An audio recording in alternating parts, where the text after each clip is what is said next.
ஓம் சக்தி. அன்பு குழந்தையே, இந்த ஆதி பராசக்தி உன்னை தேடி தேடி வருகிறேன் என்று அலட்சியம் கொண்டு விடாதே. அலட்சியம் என்பது இனி உன் வாழ்க்கையில் இருக்கக்கூடாது.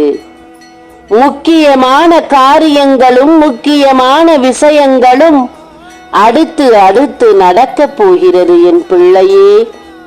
அதை எந்த தடையும் இல்லாமல் உன் தாய் நான் நடத்தி கொடுக்க வேண்டும் என்ற உன் எண்ணம் இருந்தால் உன் அலட்சியத்தை ஓரமாக ஒதுக்கி வைத்துவிட்டு கவனமாக என் வாக்கை கேள்.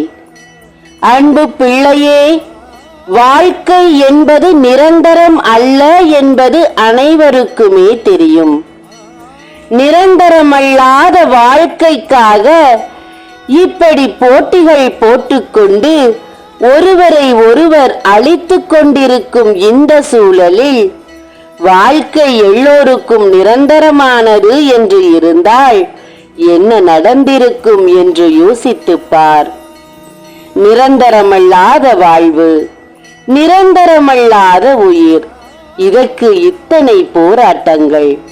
அன்பு பிள்ளையே, உண்மையை உணர்ந்தவர்களும் இந்த ஆதி பராசக்தியை உணர்ந்தவர்களும் எந்த தீய காரியத்திலும் ஈடுபட மாட்டார்கள். இரக்க குணம் உள்ளவர்களை மட்டுமே என் பிள்ளைகளாக நான் தேர்ந்தெடுப்பேன். ஒருவரது கண்ணீரை பார்த்து இரக்க குணம் வர வேண்டும். ஒருவரை அளவைத்து பார்க்க வேண்டும் என்ற எண்ணம் இருக்கும் கொடிய உள்ளம் கொண்டவனை நான் வெறுப்பேன் என் தங்கமே. ஒருவருக்கு உதவி செய்யவில்லை என்றாலும் உபத்திரவங்கள் செய்யாமல் ஒதுங்கி நிற்கும் என் பிள்ளைகளை கண்டால் என் உள்ளம் உருகும் என் தங்கமே. அப்படிப்பட்டவர்களில் ஒருவரான உனக்கு இன்று ஒரு வாக்கு கொடுக்க வந்தேன். இரக்க எண்ணம் கொண்ட உனக்கு கெடுதல் நடந்து கொண்டிருக்கிறது என்று வருத்தப்பட்டாய். ஏன் எனக்கு மட்டும் இத்தனை கஷ்டங்கள்? நாளுக்கு நாள் வேதனைகள் அதிகமாகிக் கொண்டு செல்கிறது. ஒரு அடி எடுத்து மேலே நடந்தால் 10 அடி சறுக்குகிறது தாயே என்று வேதனைப்பட்டாயே. நீ படும் வேதனைகளை நான் பார்க்கவில்லை என்று நினைக்கிறாயா? உன் வேதனை அத்தனையும் அறிவேன் இந்த ஆதி பராசக்தி. நல்லவர்களை சோதித்து பார்ப்பதில் எனக்கு விருப்பம் இருந்தாலும் நல்லவர்களை ஒரு அளவுக்கு மேல் நான் சோதிக்க மாட்டேன்.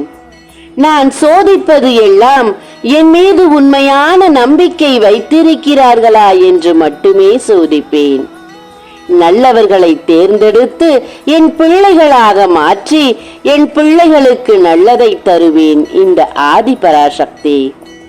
அந்த நம்பிக்கை கொண்ட பிள்ளைகளை மட்டுமே என் பிள்ளைகளாக மாற்றுவேன். என் பிள்ளைகளின் வரிசையில் நிற்கும் உனக்கு திடீர் திருப்பம் ஒன்று ஏற்பட போகிறது. அதுவும் வரும் அமாவாசை தினத்தன்று உன் வீடு தேடி வரும் ஒரு செய்தியால் அதிர்ச்சி அடைந்து உன்னை மறந்து சில வினாடிகள் நீ அப்படியே நிற்கப் போகிறாய். அன்பு பிள்ளையே, நடக்கும் காரியம் அப்படிப்பட்டது. பல காலமாக உன்னை வேதனைப்படுத்திக் கொண்டிருந்த ஒரு காரியம் முடிவுக்கு வரும் நேரம் வந்துவிட்டது. அந்த முடிவு உனக்கானது. அந்த முடிவை எதிர்கொள்ளும் நேரம் உன்னை மறந்து நிற்பாய் சந்தோஷத்தில். இது நடக்க வேண்டுமா? நம்பிக்கையோடு உன் அன்னையை வணங்கி ஒரு காணிக்கையை அன்பாக கொடு உன் கைகளால். நல்லது நடக்கப் போகிறது, பெற்றுக்கொள். ஓம் ஆதி பராசக்தியே போற்றி.